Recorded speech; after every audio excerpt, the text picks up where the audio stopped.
स्वागत है। आज हम गरुड़ पुराण में दिए गए जीवन जीने के कुछ दिलचस्प सिद्धांतों पर थोड़ी गहराई से बात करें। हाँ, नमस्कार।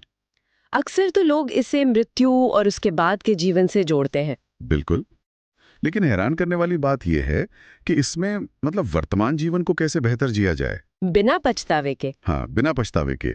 इस पर भी काफी कुछ है। हमारे पास जो जानकारी है उसमें दो अलग अलग तरह की साथ बातें बताई गई हैं। अच्छा, दो सूचियां हैं। हाँ, तो चलिए इन प्राचीन विचारों को समझने की कोशिश करते हैं कि आज ये हमारे लिए क्या मायने रखते हैं। बिल्कुल।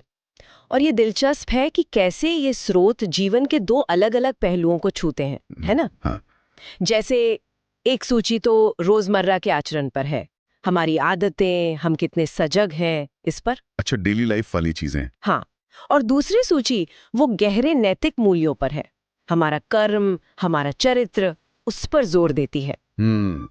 तो मतलब दोनों मिलकर शायद एक पूरा खाका बनाती है जीवन का। हाँ, ऐसा लगता है, एक संपूर्ण जीवन जीने का नक्शा सा। तो पहली सूची से शुरू करें।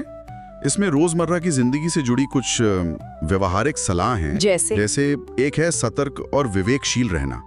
शायद इसका मतलब है कि हमें अपने आसपास मतलब चीजों को लेकर अलर्ट रहना चाहिए। हाँ, ताकि कोई चुनौती आए या कोई विरोध हो तो समझदारी से निपट सकें। सही। ये सिर्फ दुश्मनों से बचाव नहीं, बल्कि शायद जिंदगी की अनिश्चितताओं के लिए तैयार रहना। बिल्कुल सही कहा, एक तरह की मानसिक तैयारी। इसी सूची में देखे साफ सुथरे और सुगंधित कपड़े पहनने की बात भी है। हाँ, और उसे समृद्धि से जोड़ा गया है। ये थोड़ा अजीब नहीं?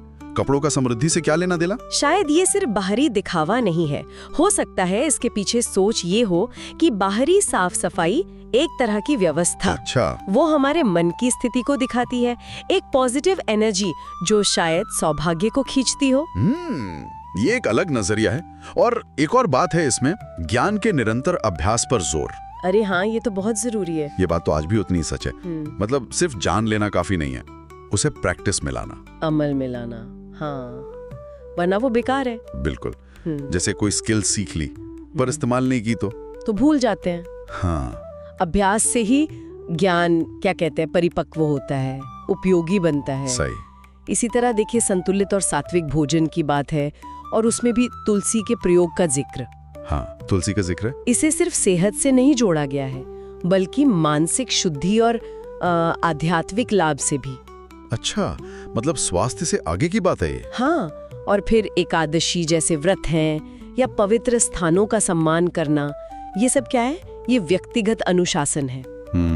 अनुशासन और शायद अपनी जड़ों से जुड़े रहना। बिल्कुल, ये छोटी छोटी आदतें हैं पर मिलकर रोजमर्रा की जिंदगी को एक दिशा, एक मतलब देती हैं। तो ये तो हो गई रोज की आदतें और बाहरी आचरण। लेकिन वो जो दूसरी सूची है, हाँ, वो हमें और गहरे नैतिक पहलुओं की तरफ ले जाती है। इसमें सबसे पहले तो माता पिता और गुरु की सेवा को सफलता की कुंजी बताया है। हाँ, ये तो भारतीय संस्कृति का एक बहुत महत्वपूर्ण स्तंभ रहा है। उनके अनुभव से सीखना, उनका आशीर्वाद लेना। बिल्कुल, और इसी में विनम्रता पर बहुत जोर है, किसी का अपमान न करना, अपनी बातों में, अपने व्यवहार में शालीनता। हाँ, और धन या पद का घमंड न करने की सीख। बिल्कुल, क्योंकि स्रोत बताते हैं कि ये सब चीजें तो मतलब आती जाती रहती हैं, क्षणभंगुर हैं, टिकने वाली चीज नहीं है। हाँ, असली महत्व तो चरित्र का है, कर्म का है। और कर्म की बात आई है तो सच्चे धर्म का पालन करने को भी कहा गया है।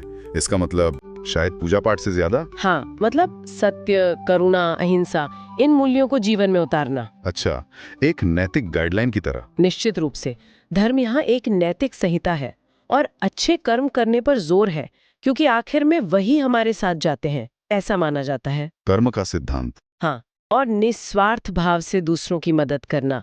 और एक और बात जो थोड़ी सोचने पर मजबूर करती है, क्या? मृत्यु का हमेशा स्मरण रखना। ओहो, ये थोड़ा अजीब नहीं लगता सुनने में, रोज रोज मृत्यु को याद करना? अजीब लग सकता है, पर इसके पीछे का विचार शायद गहरा है। मृत्यु का ध्यान हमें याद दिलाता है कि जीवन कितना क्षणभंगुर है, ताकि हम हर पल को जी सकें। हाँ, और शायद अहंकार से दूर रहें, जीवन की कीमत समझें। ये बात तो है। तो अगर हम दोनों सूचियों को एक साथ रखकर देखें, हाँ, तो एक तरफ तो रोजमर्रा की जिंदगी को सलीके से, समझदारी से जीने के नियम है, साफ सफाई, खान पान, अलर्ट रहना, ज्ञान का अभ्यास। बिल्कुल व्यवहारिक चीजें। और दूसरी तरफ जीवन को नैतिक रूप से ऊंचा उठाने वाले सिद्धांत हैं, सेवा, विनम्रता, अच्छे कर्म, दूसरों की मदद और जीवन के असली मोल को समझना। एकदम सही। और ये दोनों अलग अलग नहीं है, एक दूसरे के पूरक हैं, कॉम्प्लीमेंट्री हैं। अच्छा। बाहरी आचरण और अंदर के मूल्य, जब ये दोनों मिलते हैं तभी एक संतुलित, एक उद्देश्यपूर्ण जीवन बनता है।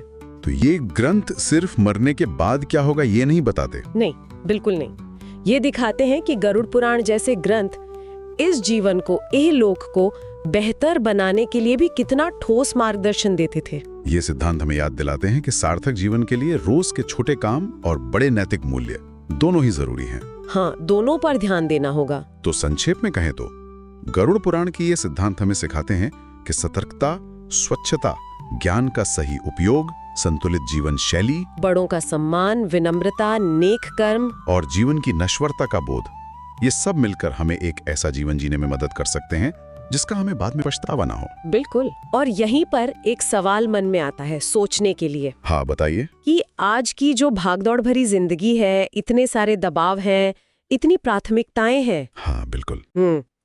तो हम इन रोजमर्रा के व्यवहारिक नियमों और इन गहरे नैतिक मूल्यों के बीच तालमेल कैसे बिठा सकते हैं? ये तो बड़ा सवाल है। हाँ, मतलब रोज की जरूरतें भी पूरी करनी है और आध्यात्मिक लक्ष्यों को भी साधना है।